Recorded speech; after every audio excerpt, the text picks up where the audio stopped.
Hello everybody. Well, as our regular listeners will know, myself and Laura are really forgetful and really unorganised, and we actually forgot that today is the podcast's 2-year anniversary. So happy birthday, CrimeDivers. So obviously as we forgot about it, we haven't organised anything, we didn't record a special episode, so we decided just to release one of our Patreon only episodes. So this one was recorded last year, so it was 2021 sometime. And before the episode starts, I would just like to say I'm sorry to people from Michigan. Thanks. Hi, I'm Laura. And I'm Joe. And this is CrimeDivers.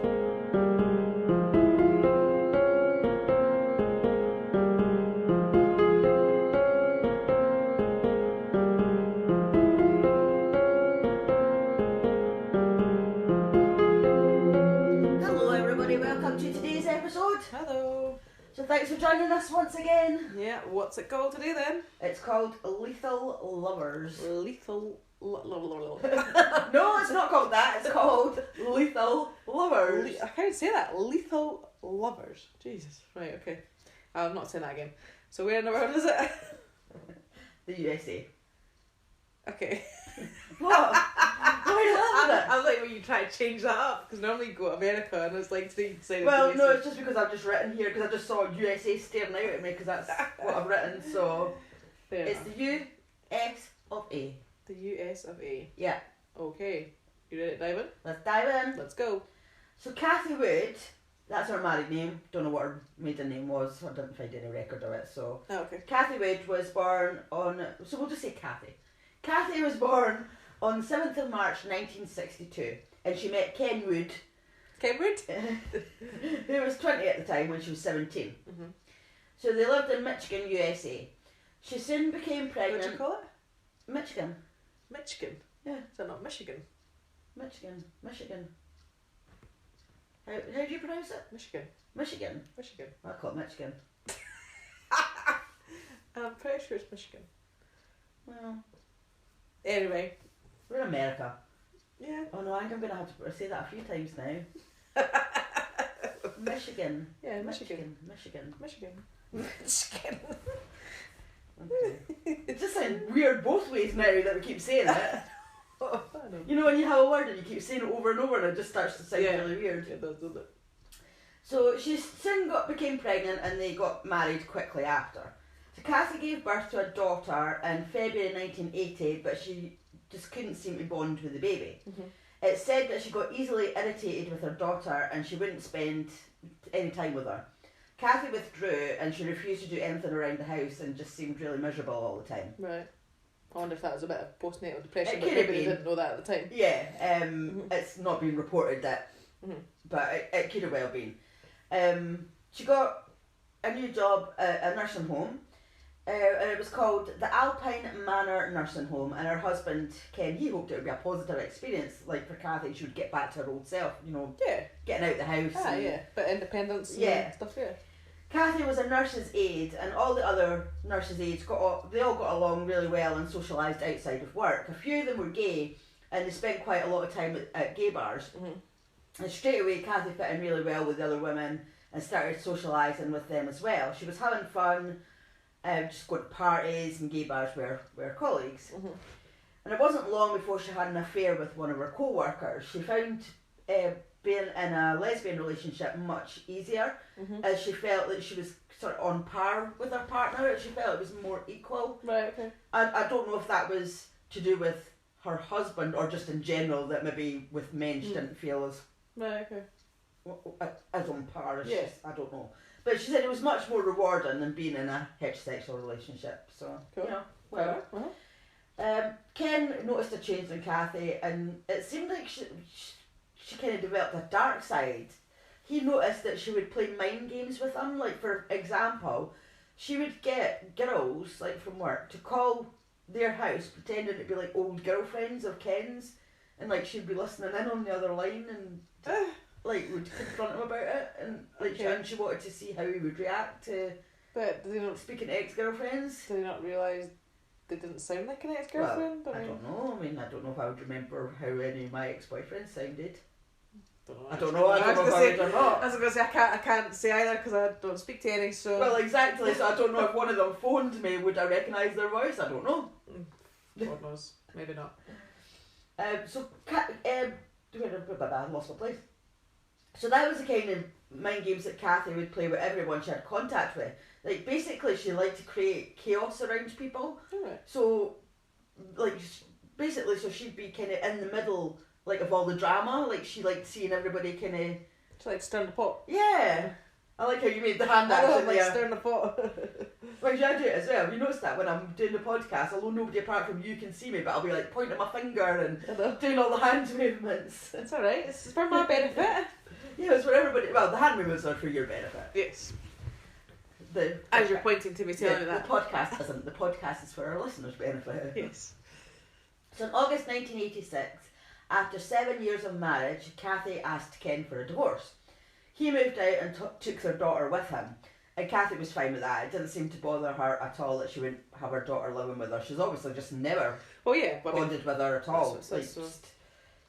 She just really didn't want to be a mum. Mm-hmm. She wanted to be the centre of attention, and obviously if you've got a child, it's a bit hard to be the centre of attention, isn't it? Oh, it is, yes. Definitely. So it's all about them. Yeah, like your daughter is definitely the centre of attention. Even my dog gets annoyed when she's here. She's like, no, her again. When she was here, your daughter, because when I was looking after your daughter the other day, well, I wasn't looking after her, was I? She was just came for a visit. She just came to hang out. And the dog just whined, just lay on the floor over there and just whined because she wasn't getting attention and your daughter was. So yeah, the kids get all the attention, don't they? So they do. Yeah, the mother can't be the centre of attention. No. So Cathy was quite happy with the way that it worked out, that he took their daughter with him. So a month later, Cathy met a woman called Gwen Graham. Well, Gwendolyn her name was, but we'll call her Gwen. Yeah, she was called Gwen. So she was also a nurse's aide. Gwen was born on the 6th of August in 1963, so she was a year younger than Cathy. She had grown up in a place called Tyler in Texas. Did I say that right? Texas. Well, I mean, I don't know how you could get that wrong. But... Well, I didn't know that I could get Michigan wrong. It's Michigan. Sorry to anybody who lives in Michigan. Michigan. I can't even say it. No, you can't. So yeah, she had grown up in Texas, and her teachers always said that she was quiet and respectful, but always had a sad look on her face. She had spent most of her youth on a farm. Her dad thought it was good for a child to see life and death, to see where food came from, like how animals were turned into food. Oh. I don't think there's a need for that. Not really. No, so Gwen often had to witness the slaughter of pigs and beheading of chickens. Oh. I don't think there's a need for children to see where it came from. Like, no. It's all very well known. We know where it comes from. Oh yeah, but we don't need to see it. No, I don't need to see it. And when she was little, her father had ordered her brother to kill Gwen's little dog Misty because why? Because he had barked at a horse, which resulted in the person who was riding the horse got thrown off the horse. Yeah. So because of that, the dog had barked at the horse. So he ordered Gwen's brother, his son, to kill the dog. That's awful. That is really bad. Yeah. After Misty had been buried, Gwen went out and dug up the dog, and she saved its teeth and its skull in a box shaped like a heart, and she carried it about with her. So Gwen's mum, she didn't show her much affection at all. Gwen's dad had the idea that if a baby or a child was held by its mother, it would become weak. Okay.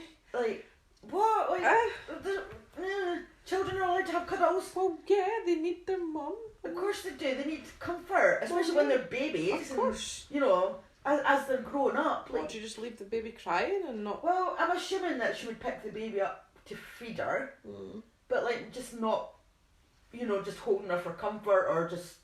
Oh, no. And a child, come on, like, what happens when your child fell down and hurt themselves? Well, what, you're not going to pick them up and give them a cuddle? Well, I'd probably say that they're weak and they need to toughen up or something. Yeah. And, well, you shouldn't have to have a reason, anyway, for cuddling your child. Your child just... No, it's just... There's nothing wrong with cuddling your child. It's a natural It's a human thing to do, isn't it? And it doesn't mean to say you're going to grow up weak just because you've been cuddled by your parents. Exactly. So when she was older, she claimed that her teacher said that she always had a sad look on her face.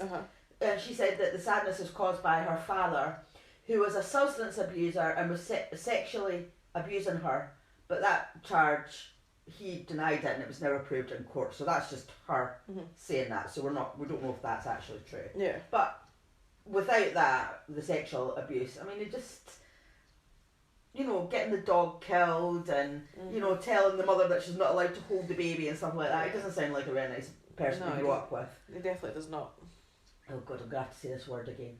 So Gwen had just moved to Michigan from Texas. And at first Cathy didn't pay too much attention to Gwen. But one day Cathy was sitting in the break room at work and Gwen walked in and Cathy noticed that she had scars on her arms. She was intrigued by these and they started to get to know each other and they started a relationship. These scars were caused by Gwen burning and cutting herself. She had 31 different scars on both of her arms from putting out cigarettes on them, as well as a lot of small cuts. She did this when she was 16 because she was angry and she wanted to make herself ugly so that her dad would leave her alone. That was her words. Oh, right, okay. So the relationship between Gwen and Cathy lasted for 9 months before Gwen abruptly moved back to her hometown of Tyler in Texas. And that's when Cathy told her ex-husband Ken that while her and Gwen were in a relationship, they murdered 5 patients at the nursing home. Oh, okay. Why would you just openly tell them that? Well, it's all part of the story. Okay. So on the 6th of October 1988, Ken went to the police station and told them that Cathy had confessed to him that she helped to murder 5 patients. Oh, at least he did the right thing. With Gwen, well, when you somebody can say, I've murdered 5 people, I'd be like, straight down that police station. I know, but then it's like, were you really being serious? Yeah, he thought she was, but the detectives weren't so sure. So Cathy, you knocked me off. Soz. So yeah, Ken went to the police station and told them that Cathy had confessed to him that she had helped to murder 5 patients with Gwen during the winter of 1987. Okay.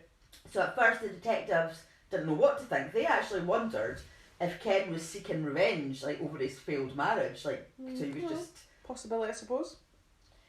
So the next morning, the police ran a background check on both Ken and Cathy. Neither of them had a criminal record.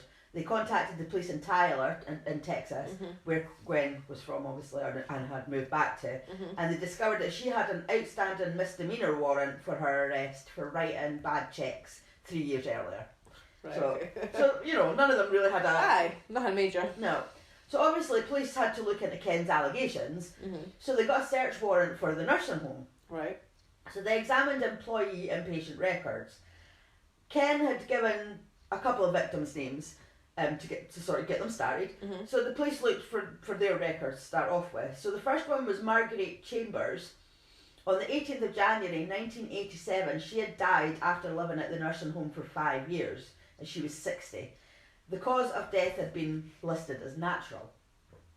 A month later, 95-year-old Myrtle Luce was found dead of an apparent heart attack.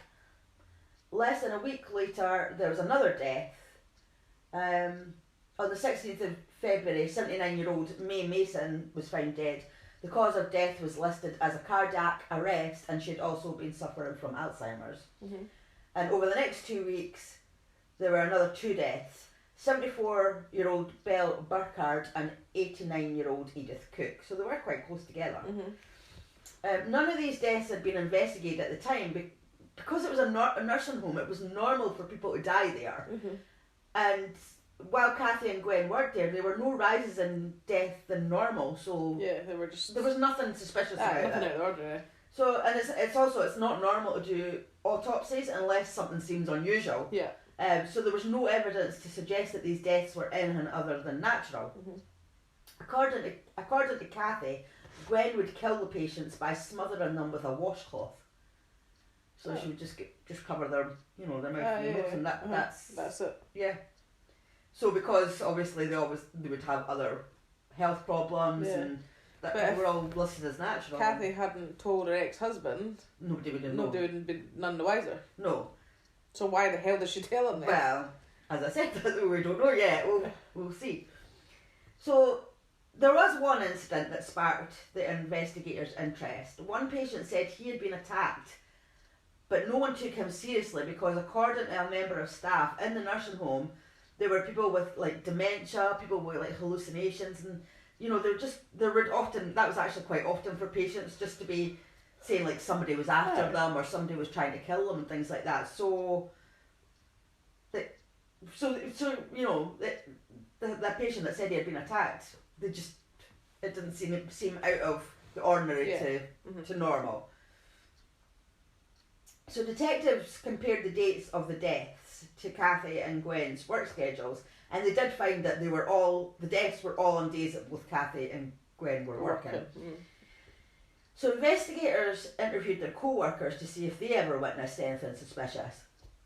Their colleagues said that they were okay at first, but as Cathy and Gwen got closer, the other staff became a bit wary of them.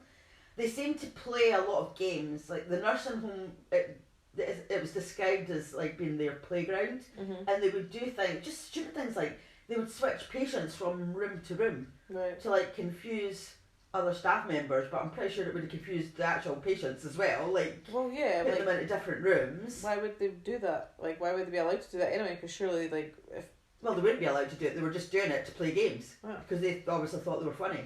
They were being funny by doing it, just right. Yeah, that's not funny. Because Cathy seemed to get a thrill out of stirring up trouble. We've already kind of established that. I was going to say, we already know that. And like she would call up, like she would phone her co-workers' husbands and say things like, "Do you have any idea what your wife's doing?" And then she would like talk to the wife and she would say, "Have you got any idea what your husband's doing?" That's the kind of person she was. She was always, as I said before, she liked to be in the middle of things. She liked to start, as you said, stirring the pot. So as you can imagine, that whole workplace must have just been full of drama, like all the time. But they didn't wise up to them doing it after the first little while. And they probably did. They probably were just like, "Oh, here we go again," kind of thing. But I mean, if you remember that their relationship was only for 9 months, so that's not really a lot of time. So when the other nurses' aides were asked if they thought that Cathy and Gwen had killed 5 patients, they were divided. Some of them just didn't think they were capable of doing something like that. But some did think, well, actually, like maybe they did. So Cathy was working that day that the police were in. So the police took her to the police station to question her. She said it was just a joke, that she had made up the story that she had told Ken. Right. But after about 40 minutes of questions, she said, "Okay, I didn't make it up. But I wasn't involved. It was Gwen who murdered the patients." Right. And she took a polygraph test and failed it. So, according to Cathy, Gwen killed patients to relieve her tension. She would become very tense, but then she would kill someone and feel so much better afterwards. Right, okay. You're not just like go for a walk or something. Or go to the gym or I don't know. Like CBD oil or something. Right, go or have some weed. I don't know. Go to the doctor and get some diazepam. Oh, I mean, seriously, like killing somebody, how does that relieve your tension? No, I know. Dr. Michael Abramsky, who is a forensic psychologist, says that these are thrill killings. It was just for excitement. He said that Gwen suffers from 2 coexisting personality disorders. She suffers from borderline personality disorder, and she has a great many psychopathic features. And what that means is she's chronically unstable in terms of her moods and her personal relationships.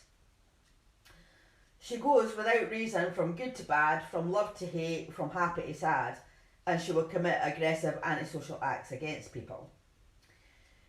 So then I kind of find out just a little bit about Cathy. So Cathy was born near an Air Force base in Washington State. Her dad served in Vietnam. She says she was unloved and her mum was harsh on her. She said her dad was physically abusive and she didn't have many friends. She fell in love with a boy when she had her first sexual experience. She fell in love with a boy, but when she had her first sexual experience, this boy turned out to be a girl. This made her very confused afterwards about her sexuality and she felt betrayed. However, this wasn't the case at all. Cathy made this story up to encourage sympathy from other people. Okay. I'm not really having... It's just random, isn't it? Yeah, it's just very random. Very. Cathy was diagnosed with having a pathological personality with narcissistic behaviour. Mm-hmm. So they both had personality disorders.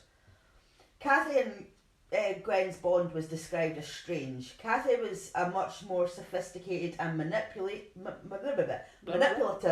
person, and Gwen was much more directly aggressive. Okay. So it was like a similar personality type, but one more sophisticated than the other. Right, okay. That's not my words. That was from the Yeah. what do you call him?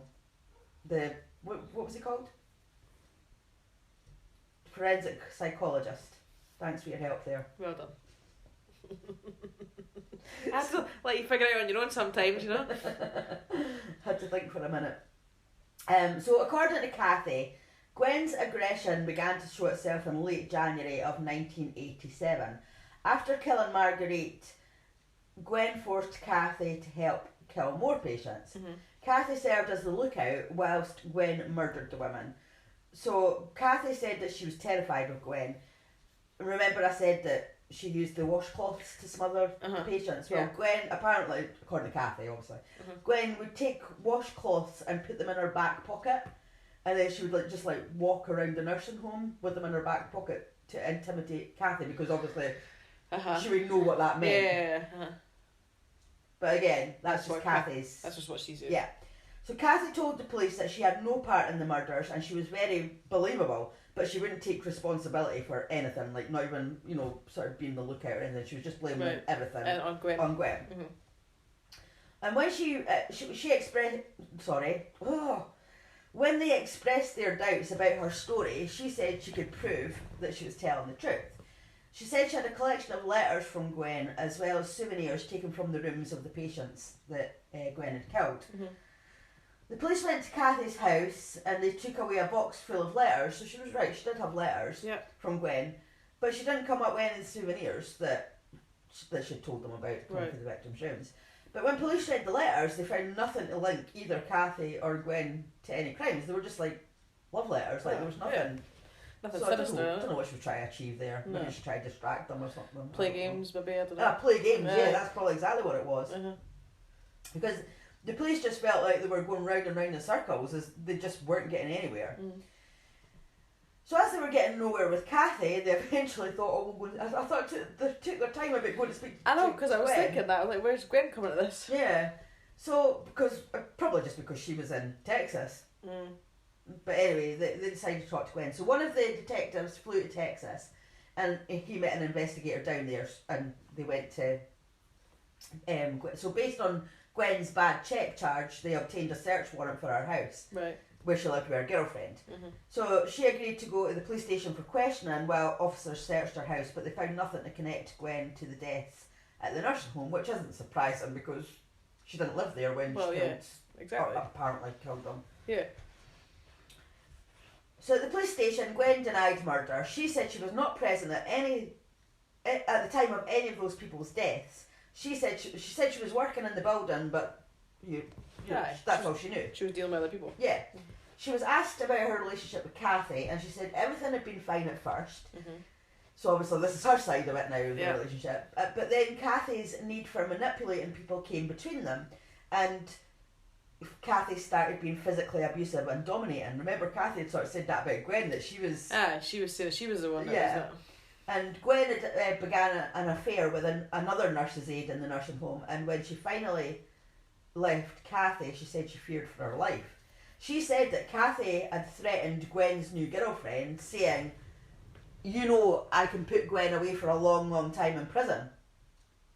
And Gwen obviously shit herself, because she actually moved back in with Cathy. Right. Because of what she'd said. So, but she said during that time, at one point, Cathy tied up Gwen, took her gun and pointed it at Gwen. And Gwen was obviously begging her not to shoot her. And then Cathy just looked at her strangely, then left the house. Gwen managed to escape, and that's why she moved back to Texas. Right. Remember, this is Gwen's side. Yes, I'm thinking, who am I believing here? Because I'm not really sure at the moment. Exactly, it's all very kind of he said, she said. Well, she said. Aye, yeah.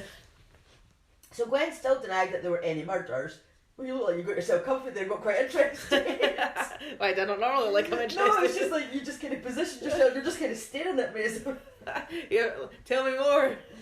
So Gwen still denied that there were any murders, and she said that Cathy was upset about their breakup and she was trying to get back at her. So Gwen agreed to take a polygraph test, but the results came back inconclusive. Okay.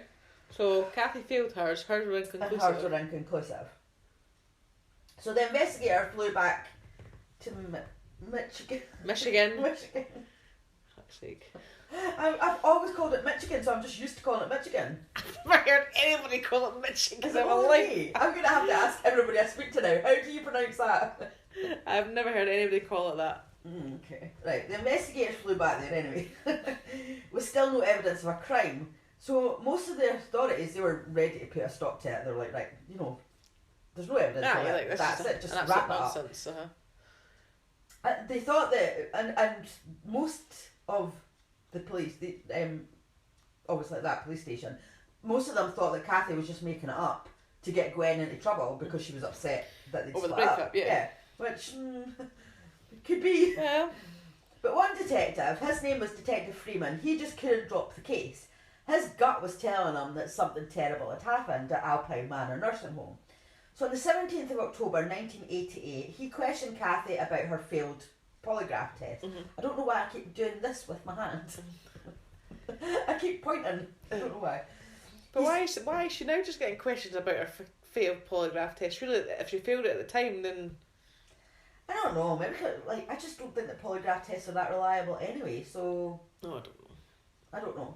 Don't ask me questions. What did I keep telling you? Don't ask me questions that I don't know the answers to. I know, it's something I like to say it out loud and maybe you'll come up with something interesting to say back to me. I don't know. Because usually I just come out with some shit that just, is Fine. just me guessing. Yes. So he said to her that he knew she was involved in these deaths, and the reason that she was failing her polygraph was because she wasn't admitting that she took part in all of the homicides. Mm-hmm. So that's why he's saying that she did have something to do with it, but she wasn't sort of admitting the responsibility of... Right. I don't know. That's what he said. Anyway, as he had nothing to hold her on, she walked away. And he thought, right, okay, that's that then. There's nothing else I can do. Mm-hmm. But 3 days later, he got a phone call from Cathy saying she wanted to talk. So this time she admitted that her and Gwen had planned the murders together. So she's actually... Alright. This is why I'm kind of thinking that... Because she could have just... Again, she could have just left it. She walked away. Ah, yeah. But then she's come back and saying, right, okay, now I want to talk. Yeah. Like, does she want to get caught or something? Yeah, I think so. Okay. We'll discuss later. Okay. So, so she admitted that her and Gwen planned the murders together when they invented a new game called the murder game. How very imaginative. That's how original. Yeah. So the object of the game was to kill patients in a certain order so that their first initials spell out the word murder. Okay. Which the first one was Marguerite, so that began with an M. Mm-hmm. But the problem with spelling out the word murder as the homicides occurred was that there were several patients that were very active and they struggled, so they couldn't actually kill them. Remember, one guy did say that he had been attacked. Oh yeah. So there was a few they actually had tried. Mm-hmm. So they obviously just thought, well, bugger that. And the game to spell out murder never actually got finished. So instead they just decided the game would be the easiest patient to kill. Because obviously some had struggled, so they went for the easier ones instead. Right, okay. Uh-huh. So Cathy said that with every murder she and Gwen committed, they grew closer. Because, what can bring you more closer than murdering somebody? They had a phrase that they would say, which was, I love you forever. And then it became, I love you forever and a day. And then I love you forever and 2 days. Basically, each day represented a murder they had committed. So after 5 murders, they would say to each other, I love you forever in 5 days. And that was symbolic of the murderous bond that they had together. Oh my God. Come on. Really? Ugh. But after a while, it became more than Cathy could handle. Mm-hmm. According to her, she took part as a lookout in these murders because she was so in love with Gwen. And she wanted Gwen to love her. So she was willing to do anything from her. For her. But apparently, it came to the time where it was Cathy's turn to kill someone. And Gwen would be the lookout. But that was too much for her, and that's when the murders stopped. Because she didn't want to be the one to kill. And soon after that is when Gwen started a relationship with the other woman. So Detective Freeman believed her, and on the 23rd of October 1988 he took her to the Michigan State Police, where she was given another polygraph. Or did I say it wrong again? Oh! Leave me alone. Sorry. Michigan. Is that it? Michigan. Michigan. Well, they should spell it with an S. Michigan. Oh. I'm embarrassed now. It'd be really funny if I was wrong. You would never hear the end of that. I'm pretty sure I'm not. I've never heard it called Michigan anyway. Well, I've never heard it called Michigan. Really? Michigan, USA? Michigan, USA. No. See, after we finished recording this, I'm gonna Google it. You're gonna Google it and see how it's pronounced. Yeah. Right, go on. I think I should do it now. Right, go on YouTube and say how to pronounce Michigan. Michigan. I'll just finish doing this paragraph while you're doing that.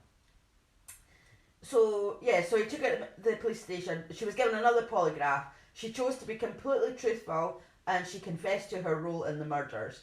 An officer said, quote, "The results of the polygraph exam indicated that she was being truthful regarding her recollection of the events regarding her and her girlfriend Gwen having killed several people at the nursing home where they had worked together, and that the story that she was given the police was factually true." Mm-hmm. Have you looked it up? Yeah. Oh, it's my dad first, isn't it? Why do they always have to have these stupid ads? So that YouTubers can get paid. Excuse us while we just watch an advert on YouTube. Can you skip the ad? No. It's alright, it's only a few seconds. You can usually skip it. Well, not now, right.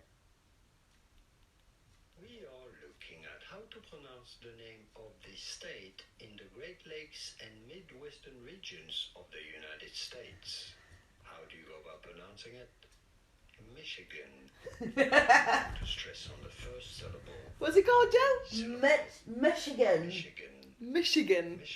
Michigan. Yeah. States. Right, okay. Not bloody Michigan. Okay, I apologise to anybody who lives in Michigan. I will try and pronounce it properly from now on. But I wasn't doing it on purpose. I honestly thought that's how you pronounced it. So I apologise. Shall we do a town check every time we do a podcast? Well, I usually, if it's something that's spelt quite different, I do actually look it up, especially if it's in another country. Then I do look it up to see how to pronounce it. But I've just always thought it was Michigan, so I've never thought to look that up. Michigan. Right, okay, I've apologised, okay, so we're moving on. So she took the other polygraph and they've said the story that she was given the police was factually true. Right. The problem was, although she had confessed, they had no indication of foul play. Detective Freeman wanted to continue with the investigation as he felt strongly that a crime had occurred, and by now most of the investigators thought that maybe, there was foul play, but they just didn't know where to go from there. They didn't know how to prove it. Mm-hmm. So they needed some evidence, and so they found out that 3 of the patients had been cremated, but 2 of them had actually been buried. Right. And that was Marguerite Chambers and Edith Cook. So they decided to exhume the bodies to see if they could find some physical evidence. The medical examiner examined both bodies looking for any signs of murder, but there was no evidence to prove that they had been killed by Gwen or Cathy. Right. However, the forensic... What was that? Here's your reminder. Pay rent. Oh, Alexa. Oh my god. That's inappropriate, Alexa. Alexa, thank you. Stop. Anytime. Right. Here's your reminder. Alexa, stop. I have to apologise for that. We usually record on a Wednesday. But today we are recording on a Friday because Laura was working on Wednesday, so we're recording on a Friday, and I pay my rent on a Friday, so and I always forget. So I've got Alexa set up for every Friday at 2:00 to remind you to remind me to pay the rent. So that's what that was. Well, let's hope you don't forget. I Again, I'm embarrassed. This is just an embarrassing episode that I have to be reminded to pay for my house. Oh, we're doing well today, aren't we? Oh, right, okay. This is because we're not recording on our normal day, so we're totally off of it. Yeah, I know. Nothing's going right today. No. Right. And that's my excuse for saying Michigan wrong. It's Friday. It's a different day to when we usually... We're not on the ball. I know. I'm expecting a new washing machine today as well, so that'll probably turn up while we're recording. Oh dear. Right, just get on with it. Yeah. Right, the medical examiner examined both bodies looking for any signs of murder, but there was no evidence to prove that they had been killed by Gwen or Cathy.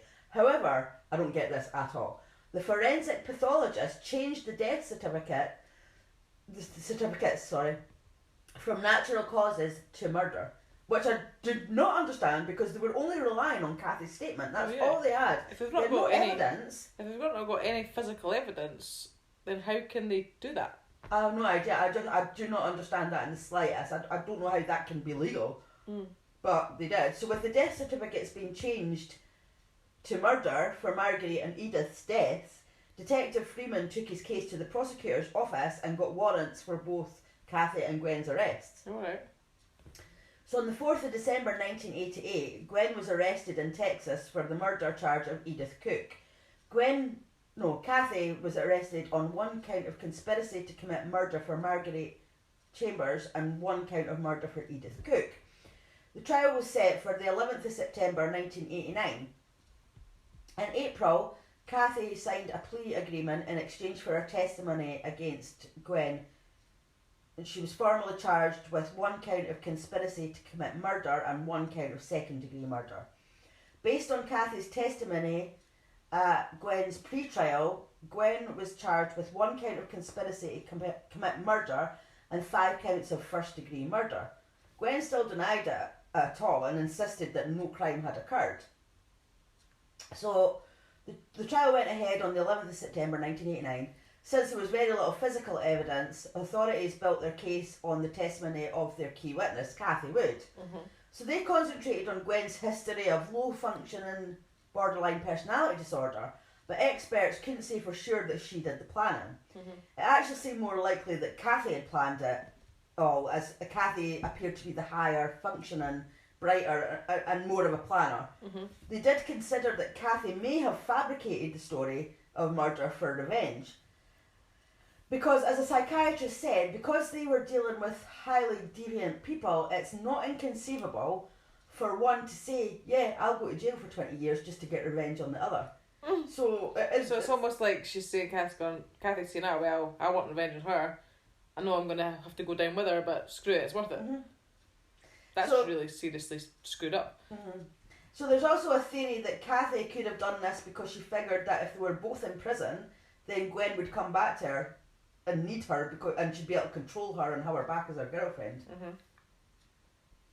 So as you can see, I mean, this case was very weak until they got a surprise witness, Gwen's girlfriend, the one that she was living with. Okay. She told them a story that Gwen had told her when they were living in Texas, and it was basically exactly the same as what Cathy had been telling the police. But yet Cathy and this woman, like, this wasn't the one that she threatened earlier. This was a completely different woman. Like, Cathy had never met this woman. Right, okay. They'd never had any contact with each other, but yet they told exactly the same story. Right. So that looks like, Gwen and Cathy were telling the same story, basically.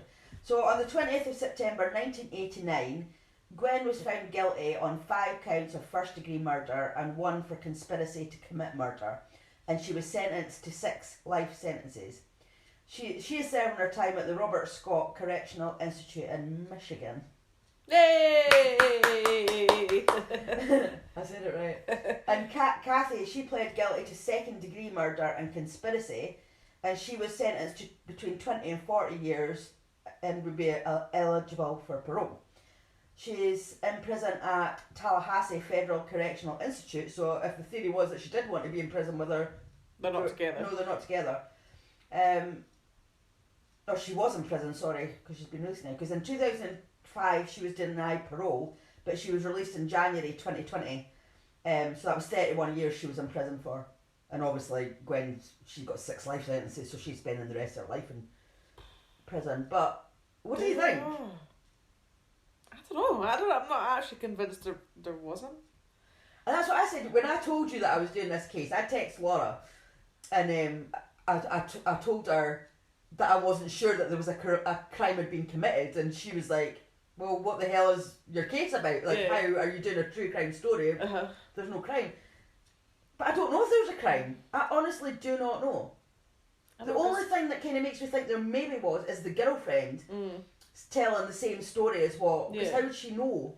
Yeah. If she'd never met Cathy. Yeah, exactly. How would she know? How would she know? But then again, maybe they have been in contact, but the authorities just didn't know about it. Well, that's true. But then why would her new girlfriend want to get her in trouble? Yeah, to get her in trouble. Yeah, I know. But the way that I was thinking was because, as I said, like if they had murdered these patients, they could have got away with it because it was Cathy that went to her ex-husband and told him. Yeah, because that's where it all started. Yeah, and then obviously when the police were investigating it and they couldn't find any evidence, and they were like, right, okay, we're just going to leave it. She phoned them. It was her that made contact with them to say, yeah, so what she actually, I did do it. So that does make me think that she was setting Gwen up, and she was willing to go down for it as well. Yeah, I think that does kind of make sense, if you know what I mean. It does. I mean, as mad as it sounds, just the way it sort of played out, it does seem like that. And Gwen, has always denied it. But then it's stupid because she could have said, like, Cathy could have said that Gwen's murdered all these people on her own and not implicate herself in it if she'd wanted revenge. Maybe she thought that she had to have been a witness because they wouldn't believe that, they maybe wouldn't believe her if she hadn't been there to see it. True. But yeah, it's a weird one. Pretty harsh if they didn't actually do it, and they've ruined Cathy's ruined both their lives, really. But I just don't know. I just don't know. But then I find it hard for the police to convict them if there wasn't really any physical evidence other than that the girlfriend that must have tipped the scale in the favour of them being convicted. I mean, I know people can be convicted on like circumstantial evidence and stuff like that, but to me there doesn't seem to be much at all, especially if they've exhumed 2 of the bodies and found nothing suspicious. Yeah, I mean, there's no physical evidence. Yeah. I mean, I'm not saying that doesn't mean it hasn't happened. No, I know. But how confusing must it be for those patients' families as well? Like, well, yeah, like, were they that murdered? Must be awful to think. Was my mother or grandmother or whoever, was she murdered or I was going to say, did they not have CCTV? But I suppose not. Oh, wait, in the 80s. It was in the 80s. But then they probably wouldn't have them in their bedrooms, would they? No, I wouldn't have thought so, no. Maybe not. I mean, maybe in like communal areas. Maybe, I don't know if they would have had it back then. I mean, CCTVs, I mean, it probably was about, but maybe not so much. Yeah. I don't know. I honestly don't know. I could be sounding really stupid there. I don't know. No, they must have had. Yeah, I would have thought they would have had some kind of CCTV. Maybe. Yeah. But I'd say maybe not in their bedrooms because obviously they do need some privacy and stuff. So. Right. Oh well, I don't know. And if anybody has an opinion, we'd love to hear it because I'm not 100% sure. I am totally baffled. Yeah. I really don't even know if there was a crime. No, I'm not sure either. But they got convicted of it. They've spent a lot of years in prison and one's still in prison. And it's really, I mean, if she hasn't, that's really awful. But in some ways, I don't know if that sounds right or not, but I don't wish they had murdered it, but I hope that they have been in prison, I suppose, for a reason, because otherwise it's really bad that they've spent time that they shouldn't have. On her side, you would kind of think, oh well, at least she's been punished for something that she's done. Yeah. But on the other side of it, as I said, for the families of the patients, they're never going to know whether they died of natural causes or. And if Cathy was just trying to get back at Gwen, then that's just absolutely shocking. But as I said, we'll never fully know. Right, well, there you go. There's another one done. A mystery. You're getting too many of these mysteries. Oh, sorry. I sometimes like I just cut and dry. Yeah, well, this is actually we've recorded a couple episodes already today, so that like the listeners won't know that they'll have weeks between them, but like obviously you've had them back to back, these episodes, so yeah, we've had a couple of mysteries back to back. So totally have, but never mind. Yeah, but thank you for listening, and if you would like to follow us on any of our social media platforms or Patreon or anything like that, or buy me a coffee, I'll put all the details in our show notes. And obviously, if you would like to keep listening to us, please don't forget to subscribe, rate, review. Thanks for listening. Bye.